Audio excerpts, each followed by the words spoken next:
Good afternoon. I know it's morning for some of you, but hello, everybody. Welcome. I am Janice Kaminer-Resnick, and I welcome you on behalf of the members of our leadership team, which includes former Congressman Mel Levine and former LA County Supervisor Zev Yaroslavsky. Thank you and welcome to our guests. Welcome back to Bill Kristol, who has been our guest on several previous programs. And welcome to his new partner at the Bulwark, Andrew Eggers. We're excited to hear from you both. Thank you for being with us. And of course, welcome and thanks to the amazing Patt Morrison, who will tell you more about our guests in a few minutes as she engages them in a topic on all of our minds, whether we want it there or not, elections 2024. A couple of weeks ago, we polled our audience on a few matters, and the results were overwhelming in several ways.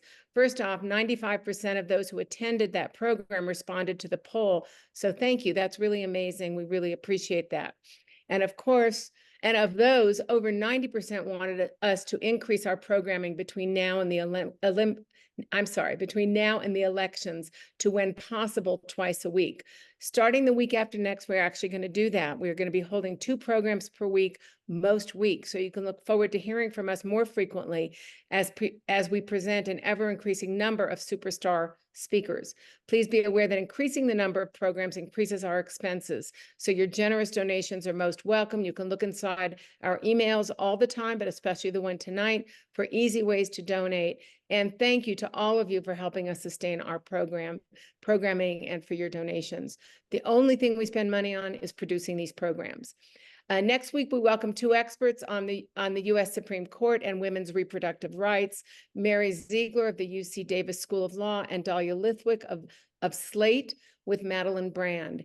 After that, we have a long list of amazing speakers coming: David Frum, Congressman Adam Kinzinger, Ambassador Dennis Ross, the head of the former head of the Joint Chiefs of Staff, Mike Mullen, U.S. Supreme Court reporter Linda Greenhouse, former Secretary of State Leanne Panetta, and so many more.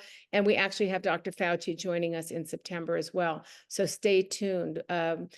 The links for the next 6 or 7 programs is in the email you'll get right after the program, right after tonight's program. I want to alert you that under the activism tab on our website, and a link exists on the email you'll get, we have all kinds of nonpartisan organizations which we have vetted, which have lots of volunteer opportunities related to the elections, mostly in terms of voter protection, voting rights, and voter registration. There's lots of ways to get involved. You can go to our website and pick an organization. And reminder, all of our programs are available via podcast and via YouTube channel and on our website. Links to all past programs are in every email we send. If you go to any email, you'll find the links for all these things, for our website, for past programs, for the podcast. We encourage you to send our links and our emails to your friends and have them register, especially as the November election nears. Now, to introduce tonight's speakers, our moderator, our most amazing moderator, Patt Morrison, winner of Pulitzers, Golden Mikes, and so much more, a superstar journalist with the Los Angeles Times, with a long and epic career as a broadcast journalist. Now, I introduce to you Patt Morrison. Pat? Janice, thank you. And thank you to everyone who's watching and everyone who supports these programs, which seem to be a kind of safe and rational space in a world where there's not a lot of that to be found. We're welcoming back with our gratitude Bill Kristol, the editor-at-large of The Bulwark, where he co-authors the daily morning newsletter with Andrew Eggers, also the director of Defending Democracy Together with Sarah Longwell. And for the first time, Andrew Eggers, he is the White House correspondent for The Bulwark and co-author with Bill of that Morning Shots newsletter. I'm sure that will not be the last time we'll be seeing you here as well. Andrew, thank you very much. Thanks for having me. Well, the news of the day is... Well, I think we can put to bed the notion that summer is the slow season for politics in American elections. In 2 weeks, we've had a complete reversal of fortune in so many ways: an assassination attempt on Donald Trump, a sitting president deciding not to run for re-election, which hasn't happened since Lyndon Johnson in 1968, and the rise toward the nomination of Kamala Harris, the vice president of the United States, a woman of mixed race. We've never seen this before, but fasten your seatbelts. It's going to be a bumpy few months. But we'll start with the discussion about what happened at the National Association of Black Journalists today, who invited Donald Trump to be interviewed on stage with him. And one person on Twitter, a knowledgeable person, likened his performance there to Joe Biden's poor debate performance of several weeks ago. So, Bill, maybe we can start with you and move to Andrew, a sense that here's a man who questioned on stage even whether Kamala Harris was black. As someone said, a Rolling Stone headline, "White man tells black journalists his black opponent is not black." Yeah, hi, Pat. Good to be back with all of you, and good to be here with Andrew as well. We've been doing the morning shots, the 5 times a week morning newsletter for 6 months now together, and it's been fun and actually invigorating. A little tiring occasionally, but invigorating. Luckily, Andrew does most of the work, so that's good. You said about that the last 3 weeks have really been. I can't quite remember anything like it, honestly. The assassination attempt, which is less than 3 weeks ago, if I'm not mistaken, right? And then he picks Vance. 2 weeks plus a couple of days, 16 days ago, Monday the 15th, and then of course Biden gets out the next Sunday, and that's where about 9 days after that, Harris has a very successful launch. So just good. And what was crazy about this race, not crazy, what was interesting is he was so stable, and that makes sense because everyone knew Trump, everyone knew Biden. Biden's the current president, Trump was the previous president. 94% of Americans or something basically had their minds made up. You watch these polls, they went up and down, half a point. And then suddenly one question I had was, how much will this change things? Because it could be that it doesn't matter, right? It could be that the country's locked in.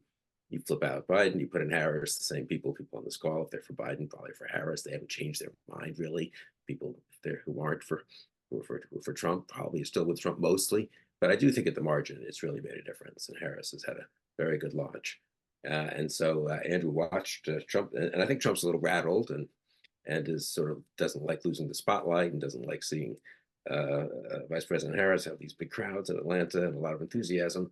So he seemed a little more short-tempered than even he usually is. I mean, he's always a bully, but he sometimes has a certain charm isn't quite the right word, but what would you say? He's kind of a Borscht Belt shtick kind of guy. So he has this, he has a way of taking the edge off sometimes when he does these interviews. And this time it does not seem, he does not seem to have gone down that path. So, but as I watched it, I've got to admit, I'll ask, and there was a moment where Trump reached over and took the water bottle of the woman, the reporter who was interviewing him, and twisted the cap on tightly. And it was almost a Hitchcockian visual in that particular moment of the torque he put on that bottle and what it might have said. So Andrew, since you watched it, how do you assess the performance? We kind of heard the reception in the room, which was not good, but how do you think it played beyond?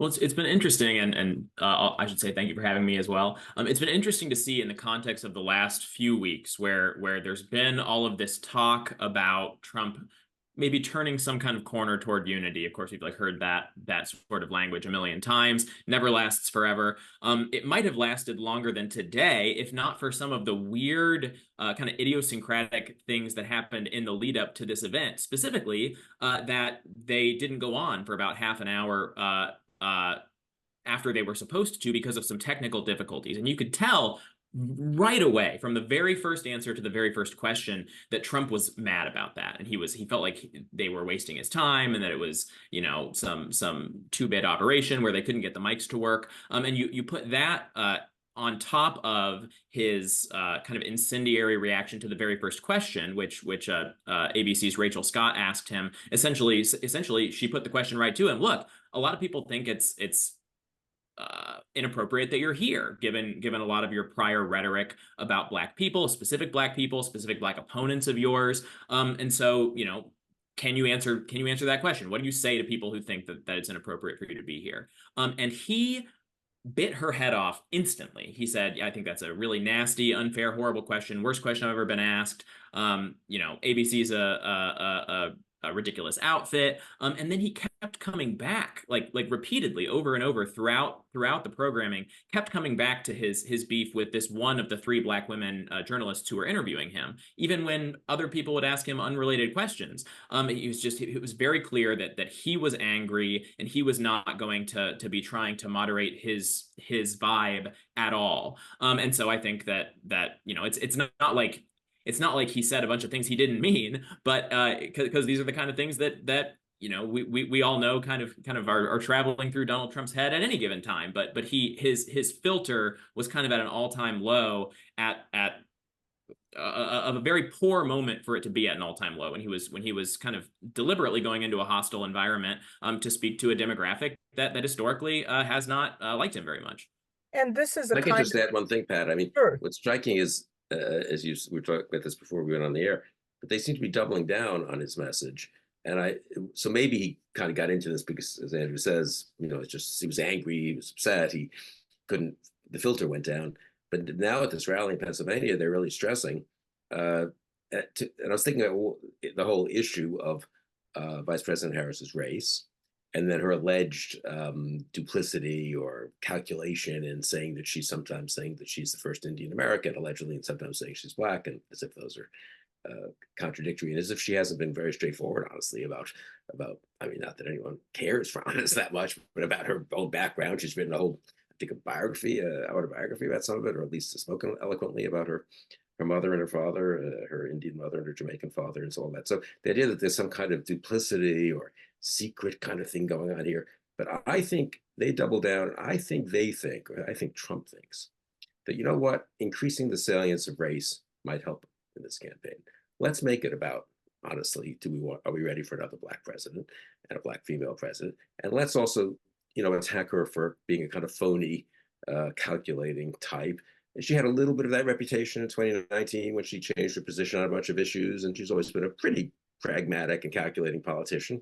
And so he's trying to really, I think, build that narrative too. So to the degree that there's a kind of rational, nasty rational, but rational in politics kind of agenda here, I think he's going right for the low road in terms of both race and then denigrating her sincerity.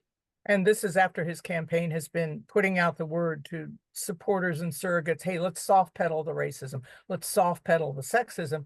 But here's the candidate himself going out there and, as you say, doubling down. Her birth certificate has been put out on social media.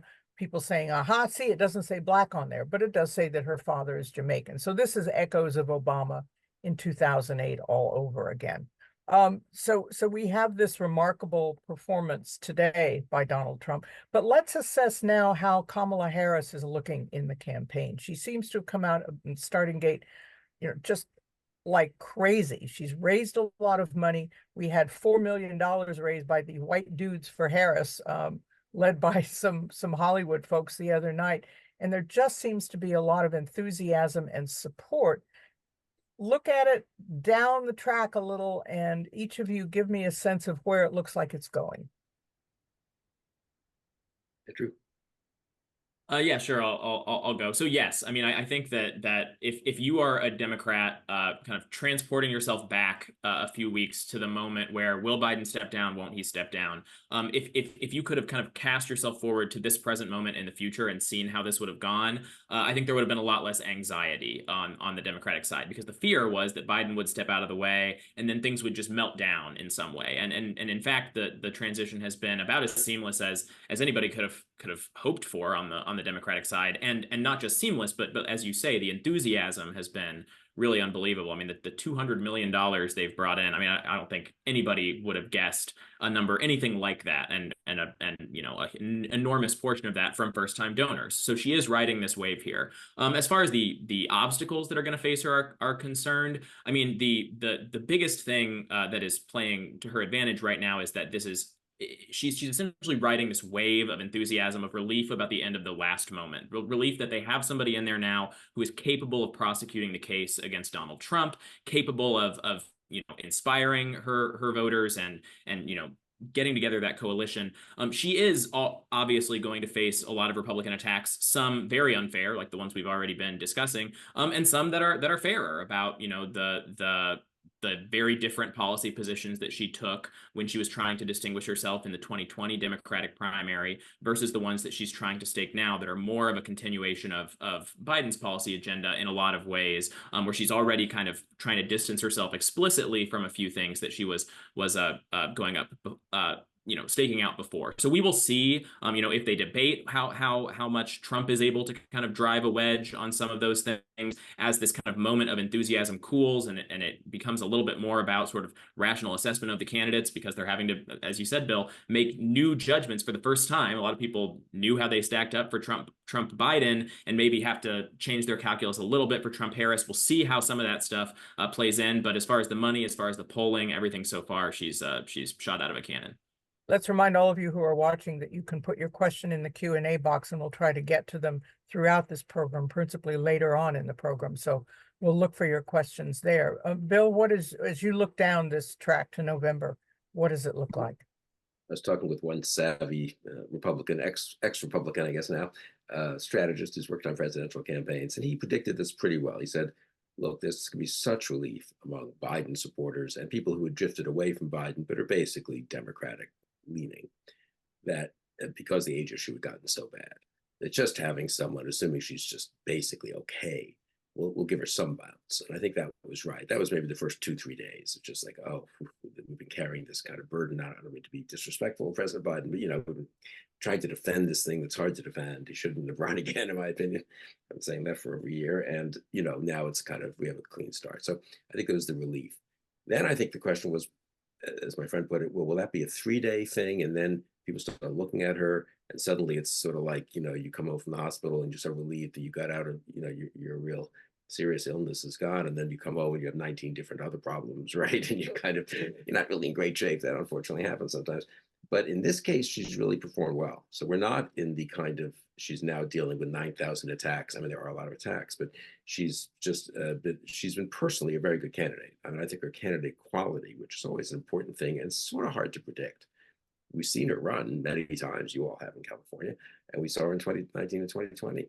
We've seen her as vice president. You can't predict till they get there on center stage exactly how well some of them will do and how not so well some of them will do. So far, she's done better than people expected, and better than I expected. So she's gotten a nice second ride, you might say. It's like she's come home from, the Democratic Party's out of the hospital and home, and that turns out they're actually healthy and they're out there, you know, exercising and being vigorous. Now though, as you know, to continue this, to torture this metaphor even further, you know, there's sort of things can start to go wrong 2, 3, 4 weeks in, and obviously the Trump people have a massive war chest. They've begun to dump on her with paid advertising in the key swing states. She's a California liberal. She's horrible on the border, and she was supposed to be the border czar. She's soft on crime or whatever. And now we're seeing some of the race and gender stuff too. And it's very hard to tell. And she's got I was worried that they wouldn't be ready to fight back against this big wave of ads. And they raised money quickly, and they do have ads up themselves trying to introduce her and define her. So this is now a big competition on the airwaves and on digital. Sure. And it's not the kind of free media, urban media, we call it in politics, you know, that we see like the speech to the broadcasters, right? This is stuff that's, you know, what are the ads you see on a Phillies? I talked to someone in Philadelphia a week ago, right after she got in, so Monday, literally exactly a week ago, Monday or Tuesday. There were 3 ads in the Phillies game that he was watching in Philadelphia, 3 Trump ads, and nothing for Harris. And he's for Harris, my friend, and he texted me and said, "This is terrible. I mean, they need to get up there and you know, and fight back." Now it's more even. So I think they've sort of corrected that to some degree. Now, what the quality of the ads are and how convincing the messages are, we don't know. And of course, all kinds of other things will happen. But I think the first 2 steps she got through were very important, and she still has some momentum. And she has the VP, the vice presidential pick, coming up, which is sort of the next big new thing. And as we know in politics, having something new to do, if you do it well, can help you. It can also hurt you, as you saw with J.D. Vance. So for me, that's the big question. I do want to get to Vance, but there's some other elements in play, and I want to ask both of you about it. First of all, is that we've had a Black president before. We've had a woman who ran for president who won the popular vote. And a lot of questions coming in are, have we not maxed out on the racism demographic? Are there any more people who are going to go racist on the basis of this? Have we maxed out and maybe gone back the other way on the anti-women demographic?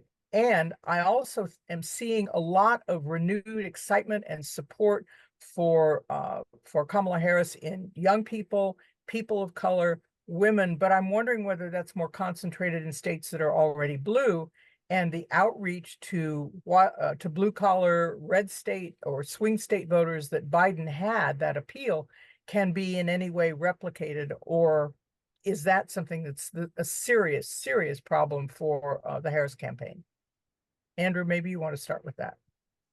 Yeah, I think they're perfectly reasonable questions to have and even concerns to have if you're a Democrat who's antsy about the whole thing. But I will say that just of the kind of early data that we have, the few data points we so far have coming out of these swing states, her biggest enthusiasm might be with younger people, progressives, women, people of color, but even in places that are whiter and older and more blue collar and less progressive, she's beating Biden where he was beating Trump, or beating Biden's numbers.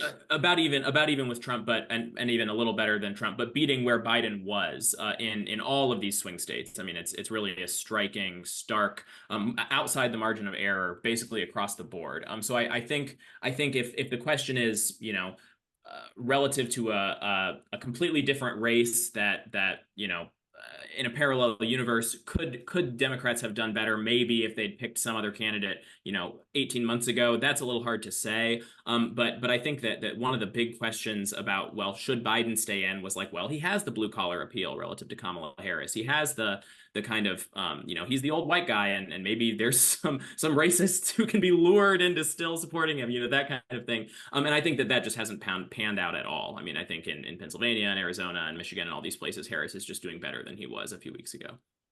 Bill, what about those shifts? No, Andrew's right. It's pretty remarkable when you look at the swing state polling, and now we're getting some actually pretty good state level polls.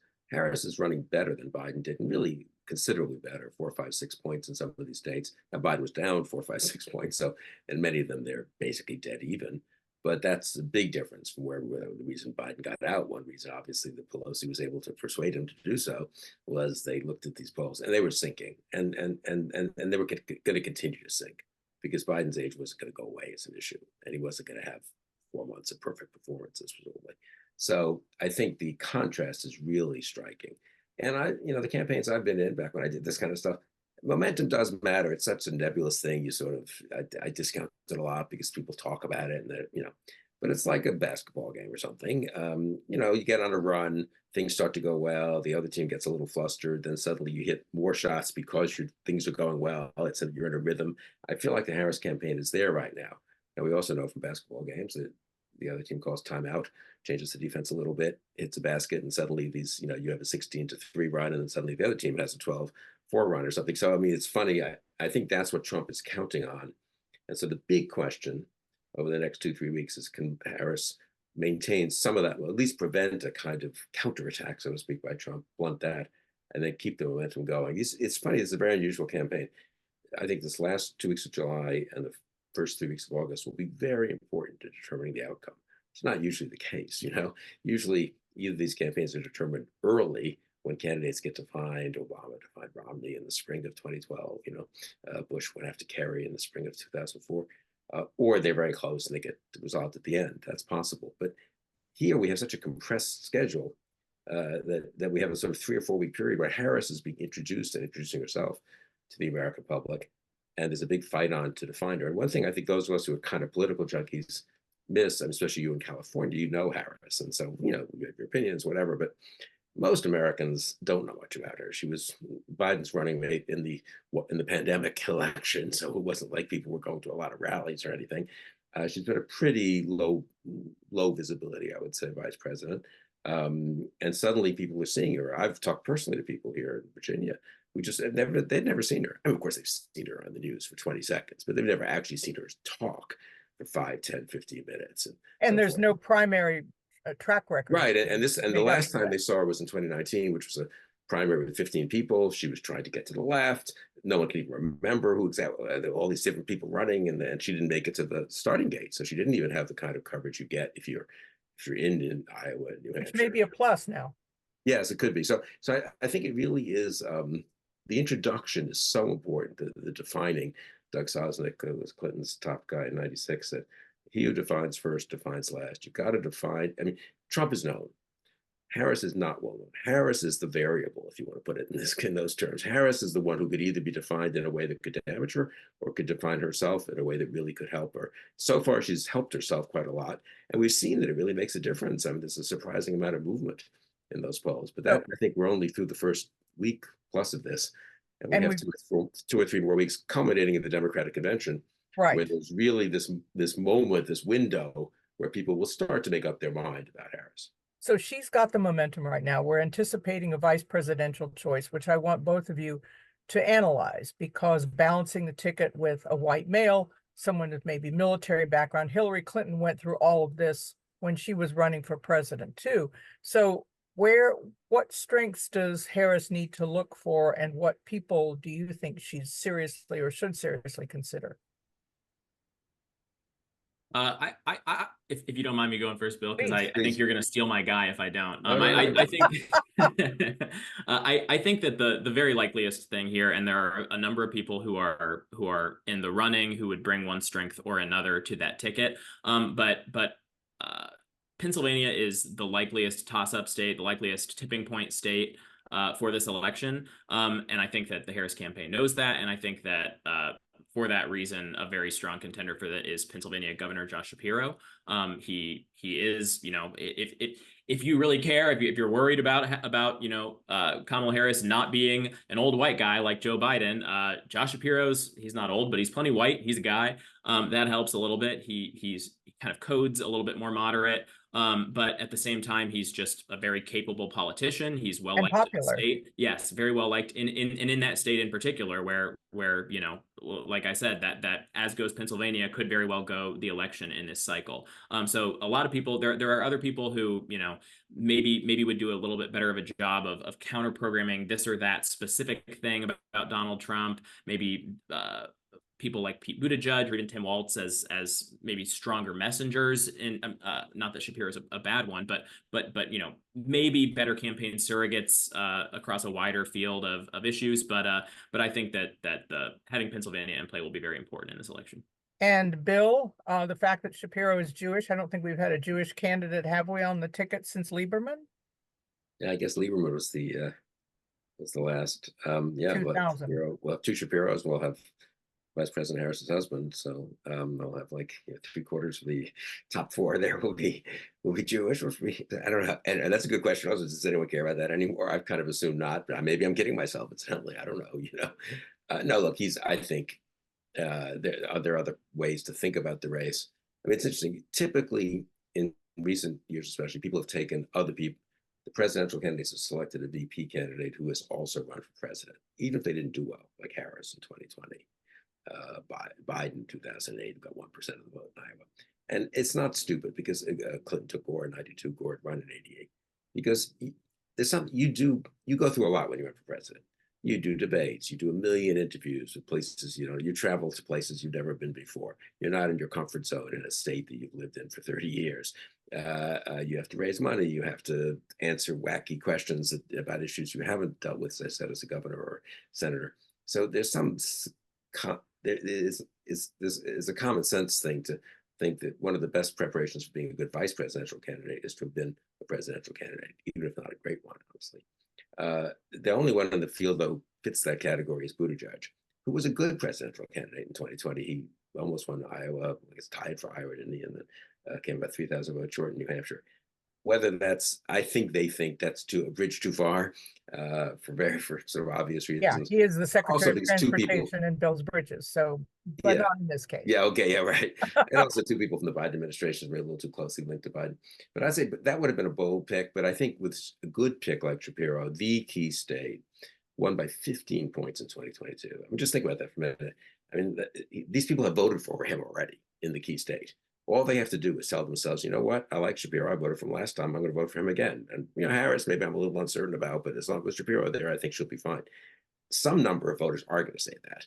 And if that's enough to put you over the top in Pennsylvania, you've accomplished a ton. And there's no reason he shouldn't be a good candidate in other states as well. He's very able as a candidate. The one thing people know about his 2 years as governor is he built I-95 there in northeast of Philly. I've driven on that road many, many times when I taught at Penn. And he built it, got it back up in 12 days when the bridge collapsed.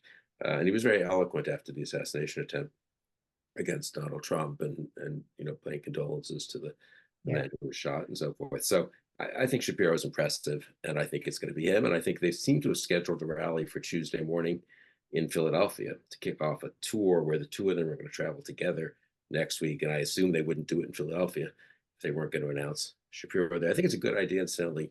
They've run a good campaign so far, I'd say. I mean, to have the two of them together for a week. Suddenly it's like you got Trump, you got Vance, Trump's doing these wacky things. These two people in their 50s, kind of, young, but not like not green. Vance. Yeah, I mean, in a weird way, Trump Vance is a weird ticket. Well, we'll get to Vance. We have a lot of interest. It's a 78-year-old, just on the age thing, though. It's a 78-year-old and a 39-year-old who's been in the Senate for 18 months and doesn't have much experience before that in public life. And I think it's sort of one is too old and one is almost too much for rookie. With Harris Shapiro is a very normal, if I use that term, non-weird ticket. People in their 50s, governor, senator, vice president, experience. Shapiro was AG for 2 terms. Harris was AG. It's kind of, if people want some return to normalcy compared to Trump, but also some excitement because Harris obviously will be something new, and Shapiro, I guess, as well, in a way, right, as vice president. It's a pretty good combination, I'd just say, I think. Let me jump in with the Trump campaign's kryptonite, which is Project 2025, which is been trying to backpedal from. This is the Heritage Foundation plan. Early on, I sent copies of this to friends who are politically engaged, journalists and others elsewhere in the world, and they thought I was kidding. They thought that this was a joke. And the Trump campaign, at least in some quarters, has realized that this can do them great damage. They've thrown over the head of this project, and yet J.D. Vance wrote a foreword to a forthcoming book talking about the virtues of this plan. Elements of it have been circulated with great enthusiasm among Republicans. And it seems that whatever lip service the Trump campaign is giving to jettisoning this, it's not going away, and it has not been really put aside except for the cosmetic purposes. And I know that you, Andrew, had an interesting take on this. Maybe you could begin. Sorry.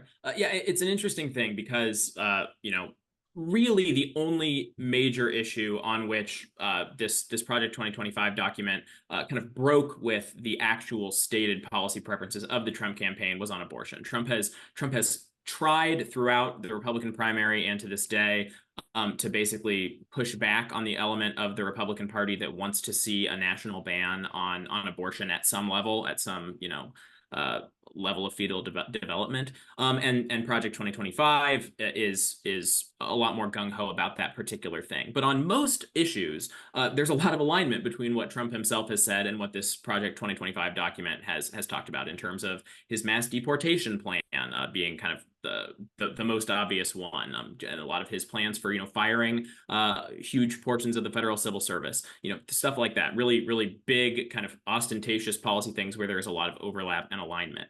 The interesting thing here, it's almost like a psychological thing for Trump himself, where it's not so much that he doesn't like the plans, although it is true that Democrats had been making a lot of hay in using Project 2025 as kind of a catch-all slogan to talk about him being a radical, and I think he didn't like that very much.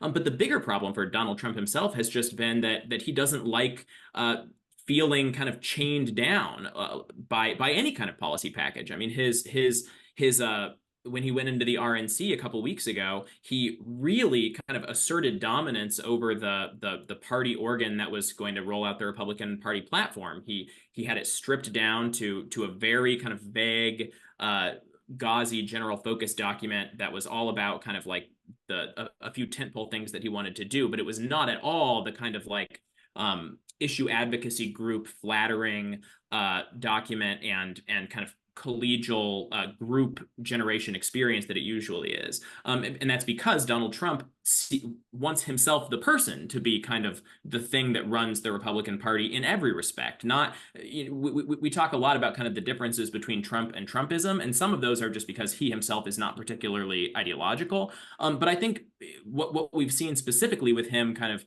decapitating this Project 2025 this week is that he doesn't even, I mean, he doesn't see it as a benefit to him to have this kind of thicket of new Trumpist institutions that are kind of forming around him. He sees that as restricting on his personal movement and in theory even siphoning away some of his own personal power, where he wants to just kind of be the guy from whose from whose mouth comes what the Republican Party is going to be about at any given time, and wants to be able to change that if he wants to, and maneuver if he feels, jettison things if he thinks they're holding him back or anything like that. So it's a brand new way of doing Republican politics, and it was probably kind of, the Heritage Foundation was probably deluding themselves a little bit to think they were going to be able to do the same sort of mandate for leadership thing they've done for decades on the Republican side, and have Trump be willing to play ball this time around. Bill, is it kind of too late? Is the Republican Party not already manacled to 2020 Project 2025, no matter what it says and no matter what Trump says even? No, I think they may be, and that's why Trump and the campaign reacted so harshly this week, and they could have separated themselves much more quietly and so subtly from it. Trump had said already a few times, that's not my document, that's someone else's document, but the incredibly tough rejection of it and denunciation of it was designed. It's because it's doing them damage. I think your experience, Pat, very much jives with what I've heard also, and what Sarah Longwell found, who and who's been on this show, found in her focus groups, which is Project 2025 about 2 months ago, just suddenly started popping up in these focus groups, and people would mention it, and they were a little creeped out about it.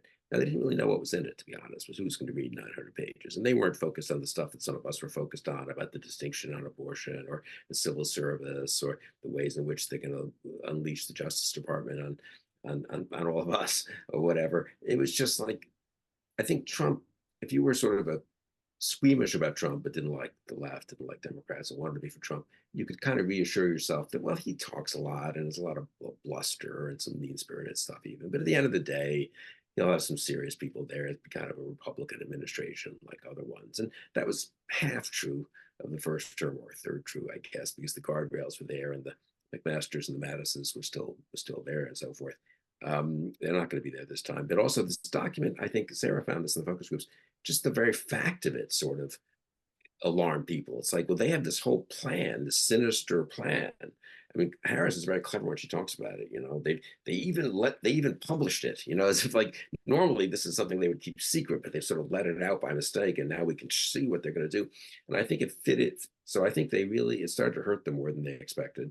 It is genuinely radical, incidentally, and so they're trying to distance themselves. But I think it's sort of tarred them with the notion of, it's made it easier for Democrats and frankly for people like me to say that second term is not going to be like what you think the first term was like. And people have a little gauzy view of the first term, but whatever. But where things didn't go off the rails as much as you expected, perhaps.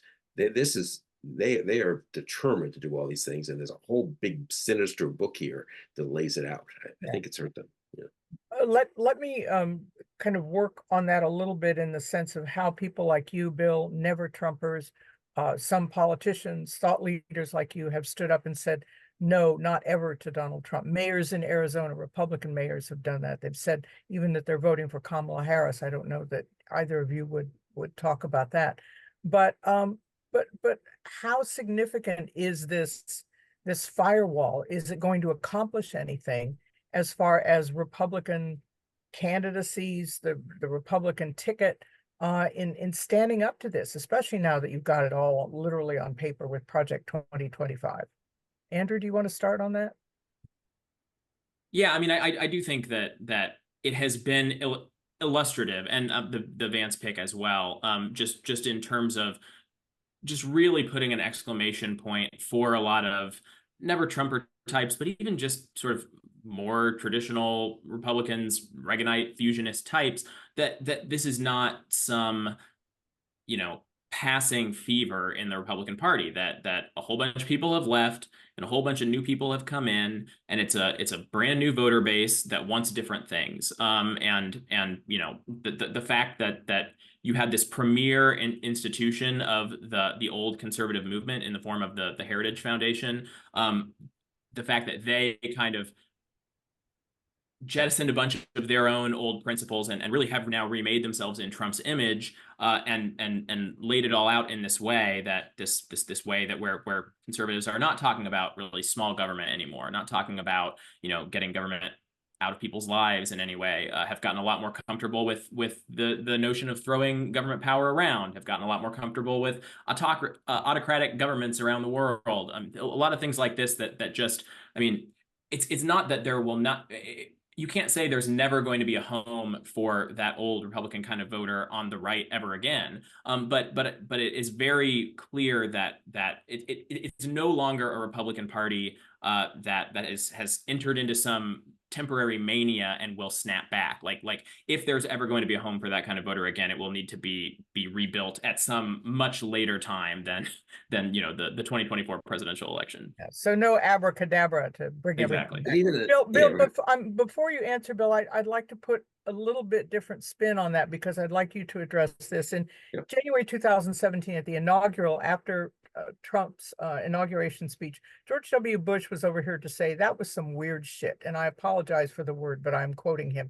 And I'm thinking, we've had so many Republicans stand up and say, this is not what we should be doing, either as a party or as Americans. So where is George W. Bush? I mean, he's the former Republican president standing apart from Donald Trump. And is there anything vested, any point in him taking a role in this, taking a leadership role to say, no, not this guy? I mean, Sarah Longwell and I did the Republican voters against Trump in 2020, and we got a lot of people to do testimonials, and we got some really courageous Republican, few elected officials, but certainly some former elected officials, but some serving, like Mitt Romney, saying they couldn't vote for Trump. They didn't quite go and say they would vote for the Democrat. I think they should have, and I certainly will this November. But they at least said they wouldn't vote for Trump. And now this time, Pence has said that. Paul Ryan has said that. I think incidentally, the Harris campaign could do a lot more to publicize that. I don't know that a lot of the kind of Republicans Andrew was talking about sort of don't really like Trump, but they still kind of have loyalty to the party. Maybe it won't be that bad. There's good people in there. If they knew that Trump's own vice president, Speaker of the House for the first 2 years of Trump's presidency, Paul Ryan, and a ton of people in his cabinet have said publicly they don't think he should be president again. They won't vote for him. I think that could have some effect on these voters. We'll publicize it in our Republican voters against Trump stuff, but helpful too if Harris does. And I think they'll try to do some of that at the convention. So, but I agree, there are others who could be doing more and haven't spoken out much. The George W. Bushes of the world, Jeb Bush, Condi Rice. They've I don't know who they're voting for. Some of them, many of them, just sort of tried to stay out of it. And former presidents, you can understand they stay out of this stuff sometimes. But I think people should step up a little more. And this is a very unusual moment, and this is the moment to say that this guy cannot be elected to be president again. I do think, just on this, that Andrew mentioned, the Vance pick plus the heritage thing, Project 2025. It's a 1-2 punch of kind of, this is the way a Trump administration is going to go. Vance is going to be vetoing any appointee who's got any old-fashioned views on international responsibility, helping Ukraine, is a little less fervent on some of the social issues and whatever, and Heritage will be there with a big infrastructure of possible appointees and possible executive orders ready to go from day one. And I think incidentally that will happen. I think that is true, and I think it will be, unfortunately, if he were to win, a much more effective administration, perhaps, than in the first term. So right. I think the combination has got some of those wavering Republicans spooked, and I think a big effort by the Harris campaign, but also by some of the outside groups, to get some of those voters to either vote for Harris or at least not to vote for Trump. We have a number of questions about the Vance selection. What was behind it? What was Trump thinking? What kind of demographic did he hope to reach? Or was it all just about a guy who was sucking up to him more than the other people? Bill, maybe you want to start with that. Yeah, I mean, I was surprised by it because if I were, it seems pretty obvious that what Trump needed was to take a Tim Scott or Marco Rubio or something and reassure some of those wavering Trump voters, maybe some of whom deserted to Biden in 2020, some of whom stayed home, some of whom will still have a tough time getting past January 6th. I wish more people had a tough time getting past that, but still, you take someone like that, and they think, okay, you know what, he'll be there. He'll stop Trump from doing some of the really crazy stuff. Instead, they take someone who's more fervent on this agenda than Trump. And then you got the Heritage thing, which, as you say, Vance wrote an introduction to the new book by the head of Heritage, so it all comes together nicely. And I do think he was just very confident, very cocky. Biden was still in the race at the Republican convention. I think his Don Jr. and Tucker Carlson, people like that, but those two especially, pushed him very hard for Vance. As he said today to the black journalists, I mean, it doesn't matter. He doesn't think it matters. They make no difference in the race. And he never seems to even occur to him that, something could happen and it sort of matters who the vice president of the United States is in terms of taking over. But that's like, so far, he's such a solipsistic guy that the notion that there could be something that matters if he were to leave the scene is beyond his ability to even. He couldn't imagine that. So.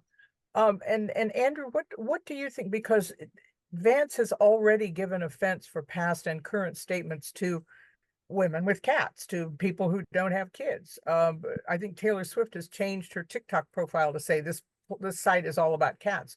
Dolly Parton doesn't have kids and loves cats and is one of the most generous people with her personal money in the country. So it seems like he started out rough and just got a little rougher.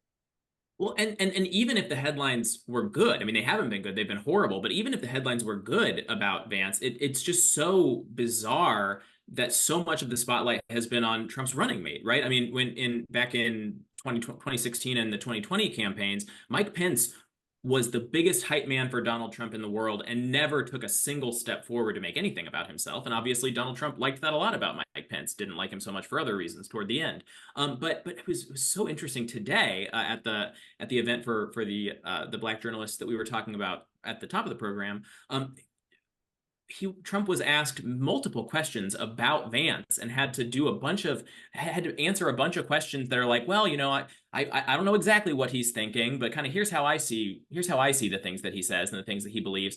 It's just bizarre when it's Donald Trump. Donald Trump is the one whose mindset really matters, to the party and to Donald Trump himself. I cannot think that he is extremely comfortable or happy having to go around cleaning up some other guy's messes. When it comes to why he picked him in the first place, I think you're totally right, Bill, to point out that it really was a luxury pick. I mean, he was creaming Biden in every poll.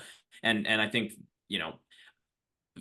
strengthening a tipping point state or anything like that, or reassuring a specific coalition of voters was kind of the furthest thing from his mind.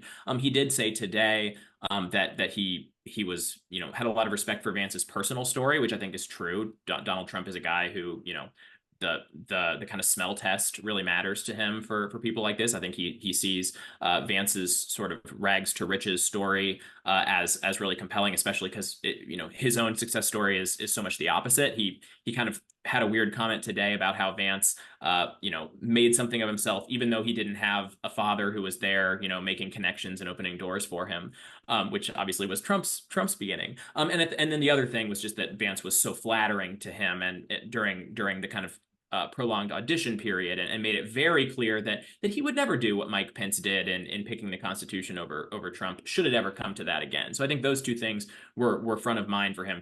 Vance, the guy who he likes and respects, and then Vance, the sort of pliable number two, were the main two things for Donald Trump. But obviously, he has had a lot of time to sort of perhaps come to regret that pick since then.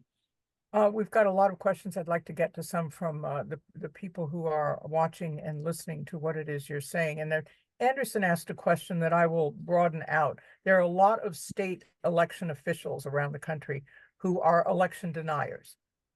There are people who think that what happened on January 6th was not a coup at all, that it was just people expressing their opinions. You have Trump himself who said, we're going to have people watching the polls and keeping an eye on what's going on, which reminds me of what happened in California in the 1980s when the Republican Party sent uniformed guards to try to discourage Latinos from voting at polling places and were fined in court as a consequence of it. And so all of these mechanisms, scraping illegitimate voters off rolls. In Georgia, you can file a form to knock somebody off the voter rolls. So all of these mechanical considerations, which are already in the works and alarming a lot of people, because as we saw with the 2016, 3 million, I think Hillary Clinton won 3 million more popular votes than Trump. And yet there seems to be a sense that whose hands are on the levers of the mechanics of voting, who gets to vote, who doesn't get to vote, is going to determine the outcome a lot more, even than usual, given this particular election. Bill, do you want to speak to that? You've got a long view on it. Yeah, I mean, I think the good news is in the key swing states, with maybe one or two exceptions, but the really big ones, Pennsylvania, Michigan, Wisconsin, and Arizona, actually. And you have Democratic governors and attorneys general and secretaries of state. And so the mechanism is not going to be subject to browbeating by Trump. And in Georgia, which is Republican controlled, they resisted Trump last time, and I suppose they will do it again if they have to, in terms of having a whatever you think of the voting rights kind of question and striking people from the rolls, at least in terms of the actual counting of the vote. So I think now, having said that, I think you could have a lot of attempts at intimidation. I know some public interest groups on the liberal, or let's just say good government side, are trying to recruit more people to become poll workers and poll watchers. It's not the most glamorous thing in the world. And I was just talking about it with my wife here, actually. If in Virginia, they want you to show up at 5 a.m., we open the polls at 6, and you'd have to commit to stay till 9 p.m. And that's reason they don't want to have like too many shifts of people. But, it's a long day, and people have other things to do, and they have kids, and they're trying to get younger people to do it, but younger people have jobs and kids. So I think people are working on it. And I think the good news is I think there was so much bluster in 2022 and so much Carrie Lake and Arizona and people like that, that I think they're not surprising anyone as much as they might have. But it's something to worry about. In general, I would just say in September, October, Trump doesn't control the executive branch. So it's not like 2020. He's not going to be able to get the Justice Department or the Defense Department to do things the way he tried to do at the end of 2020. So that's good. On the other hand, they could have mobs, they could have militias, they could have armed people in a lot of places, and it could get nasty. And I'm pretty worried about it. And here, I think the race stuff with Harris and the gender stuff, and the sense that they'll say, well, Trump's sort of laying the groundwork for this, right? It wasn't fair. I mean, Biden should have been the candidate, and they pulled him out. They substituted in Harris. All these I want my money tricks. back for our ads. Yeah, all these dirty tricks, and then we need to show up at the polls and make sure they don't steal anything. And then their idea of showing up is to show up and intimidate, as you say, Latinos in the Atlanta suburbs, something like that. I mean, that's I think, and then to intimidate election workers and poll watchers.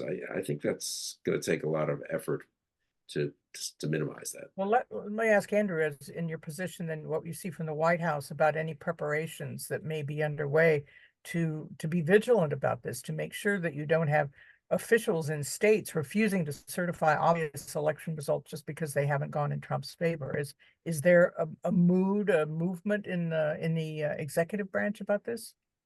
Well, I think that, I'm sure there's going to be plenty of that as we come down the pipe here. Obviously, the Biden White House has had a few kind of more immediate concerns in recent weeks with all of the different sort of turmoil on top of the ticket there. As far as the question of the voter rolls and sort of Republican attempts to get to trim those down and things like that, I think that's an interesting, just kind of bigger picture question of what we're going to see happen with that, going forward in cycles, because I do think there's a certain sense, and I don't know if you agree with this, Bill, but almost a sense of fighting the last war to a lot of this, where a lot of kind of the electoral reason that Republicans used to care so much about this, setting aside, whether there's sincere concerns about fraud and things like that. But the electoral advantage was that Republicans tended to be the party of higher propensity voters, and Democrats tended to be the party that did better among lower propensity voters. And so, if you could knock some of those more marginal voters off of the rolls, that would, in theory,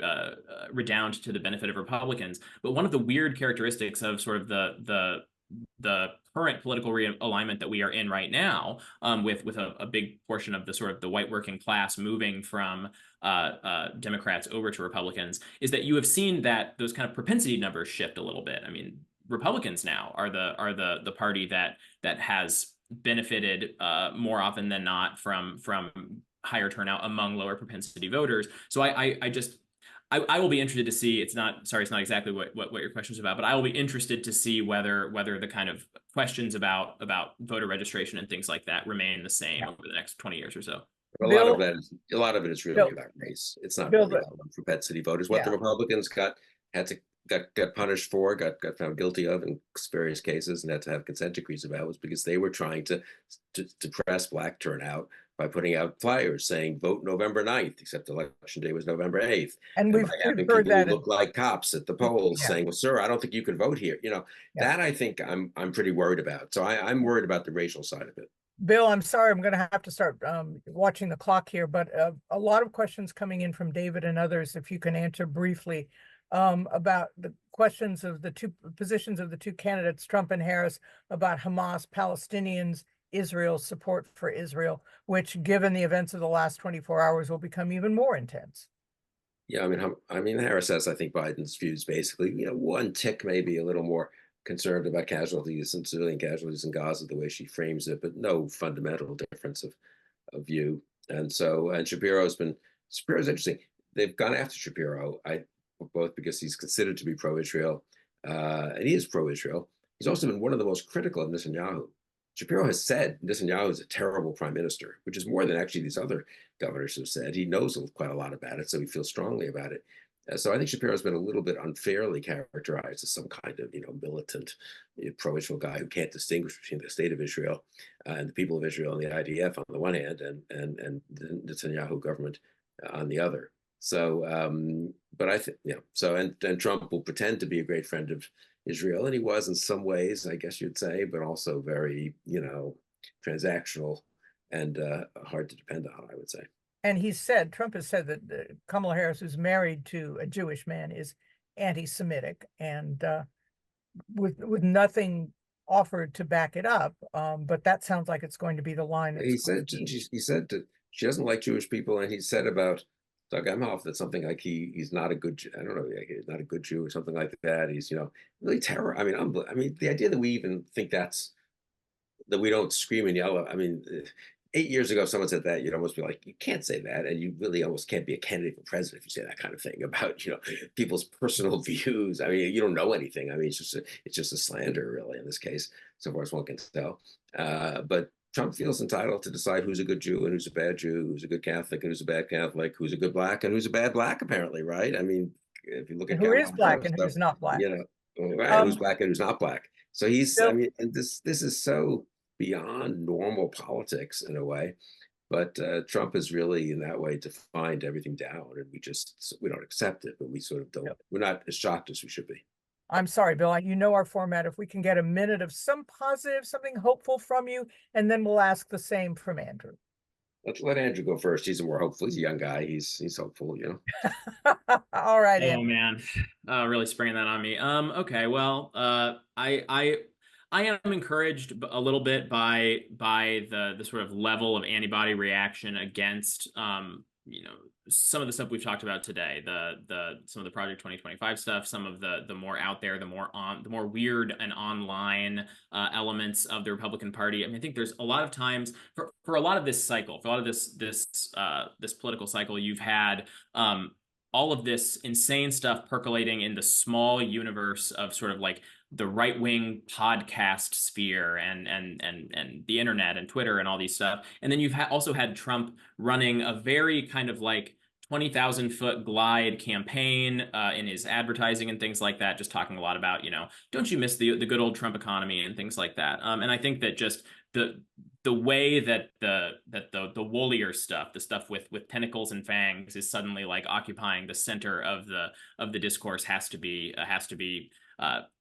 at the very least, people aren't ignoring it anymore. At the very least, we're having a conversation about what Trump and Trumpism actually represents as we Hannibal Lecter. Exactly. Yeah. And Bill, Andrew has left you a minute, so if you want to. That's good. Yeah. No, I think the Harris phenomenon, leaving aside the details of her candidacy, cheers me up. I mean, we're looking at a pretty depressing race in the sense that it's the same two people, both of them too old in a way. I think there's no comparison of the two in terms of responsibility and who one should be for. But still, it wasn't going to be inspiring. It was sort of the last race of an era, right? And now suddenly we're not in the last race of an old era. We could be in the first race of a new era. And if we have Harris and Shapiro, suddenly you look ahead and you think, well, gee, this isn't from my point of view at least, this isn't such a bad politics if we have a bunch of moderate Democratic governors and we have people of different races and religions and they have an actual agenda for the country. So I feel like the script was really flipped when Biden stepped down, and not just because we went from Biden to Harris, but the whole generational thing and forward-looking aspect of the race really comes to the fore, and I think in an encouraging way. It's good to hear from both of you. I know we're going to have both of you back again. This is a reminder, we're going to be accelerating between now and November to 2 programs a week. You can see in the emails you get and on the screen coming up in a moment what those programs will be. You won't want to miss any of them. All of your support, all of your eyeballs are most welcome. I want to thank all of you who have watched and supported and the organizers of this program. And I am Pat Morrison. I'll be back again, as you see, with Dennis Ross on August 19th, August 12th with David Frum, and Passim until the election itself. Thanks to our guests. Thanks to you. We'll see you again sooner than you thought.